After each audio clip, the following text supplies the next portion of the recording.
Corey, it generally doesn't happen in a postseason game that you get taken out of the game after your first 3 at-bats. How pleased are you with the way that the production was able to come offensively tonight and really make a statement in this game 3? Yeah, that was a big first inning for us. We kind of built off of last night. It was nice to see it kind of translate into today's game, but a lot of credit goes to Julio. He sat for 40+ minutes that first inning and still came out and attacked guys and was in the zone making pitches, and he did it all night. It was a really impressive outing all the way around the field. In that first inning, after your RBI double to bring in Mookie, the majority of the runs scored were with 2 out. What can you say about the quality of at-bats that your teammates took in that first inning to be able to do that with 2 out? Yeah, we took quality at-bats all night. Even when we got up, people were grinding out pitches. We made them throw a lot of pitches tonight, and that's what you're looking for in a long series like this. You want to get to guys as much as possible, and we did that tonight. But tomorrow's a different day, and you got to come out and do it again. Earlier today, Mookie took full responsibility for the defensive play when it was the ground rule double on the Dansby Swanson at bat yesterday, as well as responsibility for not setting the table in his mind yesterday. In that first inning, he forces the defense and forces the issue. How key of an at bat was that, and how key has he been?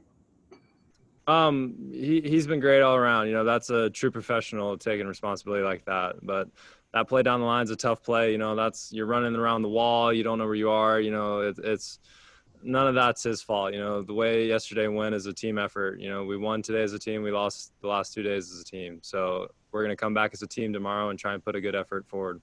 Thank you. Next question's from Ken Gurnick. Go ahead. Corey, October hasn't been too kind to you in past years. What did you learn in earlier postseasons that's led you to have such a breakout postseason this year? Just you've been around it now. You know what to expect. The game changes. You get pitched to differently. Taking your walks just as good as a hit. Moving the runners, anything you can to help your team win. And results come. But at the end of the day, you're not worried about your own results. You're worried about just making the last out and winning games at the end of the day. So that's what we're here to do, and we're going to try and do that again tomorrow. In those early years, were you trying too hard to do it yourself? I don't know if it's necessarily that, but definitely being too aggressive, swinging at pitches you shouldn't, getting into bad counts, not realizing how important moving the chain is, not realizing how important just a walk is. And you just kind of learn those things over the year, and you try and do them as best you can. Thanks, Corey. Next question's from Bill Shakin. Go ahead. Corey, given all the Octobers you've been here, just curious, how different was it to see Kenley out there in the 6th inning? And given how positive he always is, what's he been like the past week in supporting you guys? Yeah, Kenley's still our guy. You trust Kenley to go out there and get outs. He's done that for a very long time in his career, and we expect nothing different. Next question's from Tim Brown. Go ahead. No question, man. Next question's from JB Hornstra. Corey, you talked about the wisdom of not being too aggressive and having learned that from the past, but that first inning today, you guys were really jumping on right early in at bats. What's sort of the secret? Is it really just a matter of good scouting and having a good idea of what he's going to throw you on that 0-0 pitch? Yeah, there's a lot of reports. There's a lot of different things like that, and it's not necessarily not being aggressive early, but it's winning the pitches you should win. Not trying not to swing at the borderline pitches, trying to win early in the account to set up later in the account to get it back in your favor. It's just little things like that. It's not necessarily going up there and just taking and trying to take until you get 2 strikes or blah, blah, blah. It's just about winning those pitches you need to win. And when you have an inning like you guys had last night, that 9th inning, really that whole rally started with your home run in the 7th.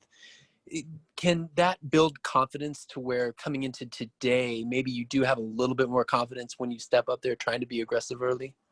Yeah, we felt a lot better that just yesterday in general, all up and down the lineup. We had good ABs all throughout the night, to finally break through and scratch a little bit at the end definitely helps coming into today. We rode that momentum through the first couple innings, and then you kept having good ABs throughout the game, even when you're up. Thank you. Got time for one more. Go ahead, Scott. Corey, your video is great. You know, we've talked about how it's not available the same way in game. How do you think that affects you this postseason? And do you think it might even help to just have the ball game going on? You know, it's kind of the same thing as during the year. You know, you rely on more feel. Obviously, you wish you had it. Obviously, wish you could go back and check it. But it's just not in the cards this year. So you're doing the best you can. Thanks, Corey. Thank you.